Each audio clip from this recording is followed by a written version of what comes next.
The Tin Woodman was the first to address the meeting. "To begin with," said he, "word came to our noble and illustrious ruler, Ozma of Oz, that the wife and 10 children, 5 boys and 5 girls, of the former King of Ev, by name Evoldo, have been enslaved by the Nome King and are held prisoners in his underground palace. Also, that there was no one in Ev powerful enough to release them. Naturally, our Ozma wished to undertake the adventure of liberating the poor prisoners, but for a long time she could find no way to cross the great desert between the two countries. Finally, she went to a friendly sorceress of our land named Glinda the Good, who heard the story and at once presented Ozma a magic carpet, which would continually unroll beneath our feet and so make a comfortable path for us to cross the desert. As soon as she had received the carpet, our gracious ruler ordered me to assemble our army, which I did. You behold in these bold warriors the pick of all the finest soldiers of Oz, and if we are obliged to fight the Nome King, every officer as well as the private will battle fiercely unto death." Then Tik-Tok spoke. "Why should you fight the Nome King?" he asked. "He has done no wrong." "No wrong!" cried Dorothy. "Isn't it wrong to imprison a queen mother and her 10 children?" "They were sold to the Nome King by King Evoldo," replied Tik-Tok. "It was the King of Ev who did wrong, and when he realized what he had done, he jumped into the sea and drowned himself." "This is news to me," said Ozma thoughtfully. "I had supposed the Nome King was all to blame in the matter. But in any case, he must be made to liberate the prisoners." "My uncle Evoldo was a very wicked man," declared the Princess Languideer. "If he had drowned himself before he sold his family, no one would have cared. But he sold them to the powerful Nome King in exchange for a long life, and afterwards destroyed the life by jumping into the sea." "Then," said Ozma, "he did not get the long life, and the Nome King must give up the prisoners. Where are they confined?" "No one knows exactly," replied the princess, "for the king, whose name is Roquat of the Rocks, owns a splendid palace underneath the great mountain, which is at the north end of this kingdom, and he has transformed the queen and her children into ornaments and bric-a-brac with which to decorate his rooms." "I'd like to know," said Dorothy, "who this Nome King is." "I will tell you," replied Ozma. "He is said to be the ruler of the underground world, and commands the rocks and all that the rocks contain. Under his rule are many thousands of the gnomes, who are curiously shaped but powerful sprites that labor at the furnaces and forges of their king, making gold and silver and other metals which they conceal in the crevices of the rocks, so that those living upon the earth's surface can only find them with great difficulty. Also, they make diamonds and rubies and emeralds, which they hide in the ground, so that the kingdom of the gnomes is wonderfully rich, and all we have of precious stones and silver and gold is what we take from the earth and rocks where the Nome King has hidden them." "I understand," said Dorothy, nodding her little head wisely. "For the reason that we often steal his treasures," continued Ozma, "the ruler of the underground world is not fond of those who live upon the earth's surface, and never appears among us. If we wish to see King Roquat of the Rocks, we must visit his own country, where he is all-powerful, and therefore it will be a dangerous undertaking."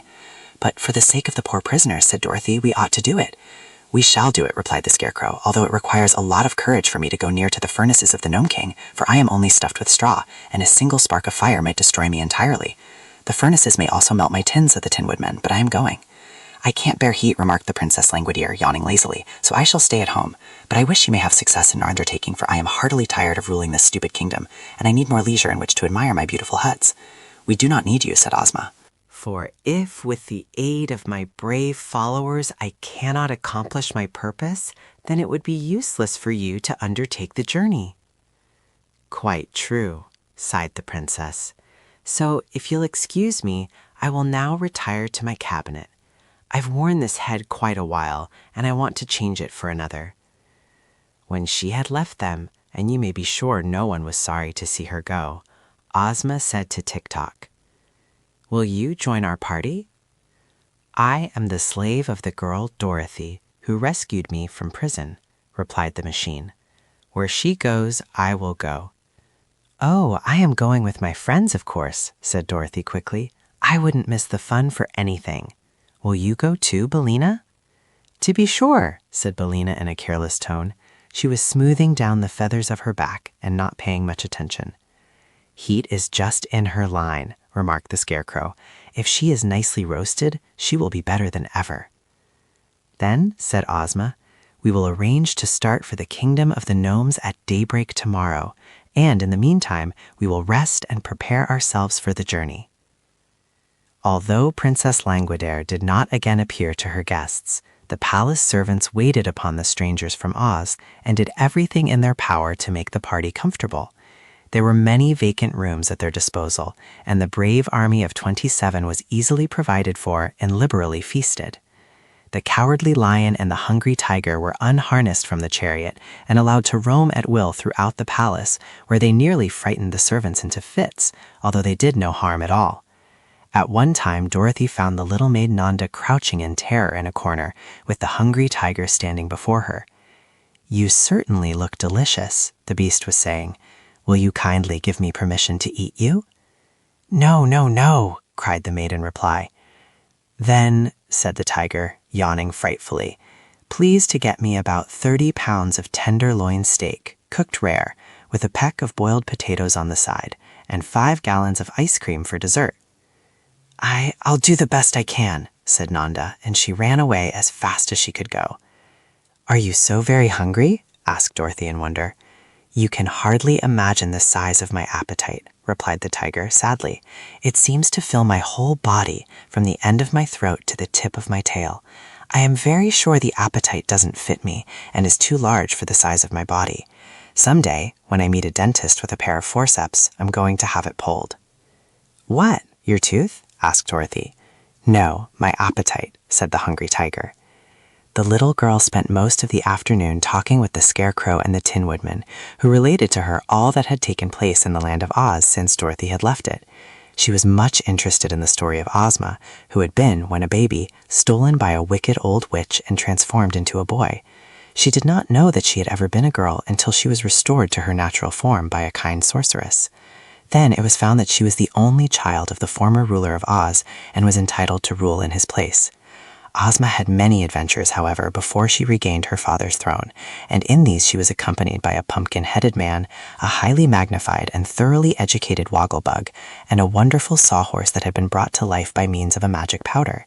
The Scarecrow and the Tin Woodman had also assisted her, but the Cowardly Lion, who ruled the great forest as the king of beasts, knew nothing of Ozma until after she became the reigning princess of Oz.